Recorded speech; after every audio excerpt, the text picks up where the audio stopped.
tem muita gente me criticando aqui na internet. E eu vou dizer por quê. A minha casa não falta nada. E todo mundo tá falando que falta espaço, que falta isso e que falta aquilo.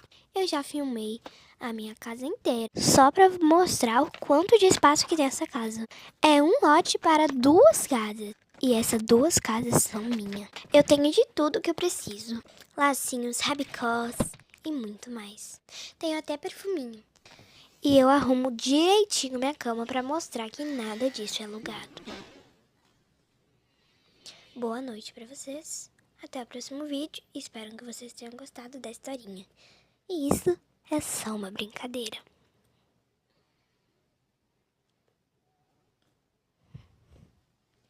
Tchau. Tenha um bom dia.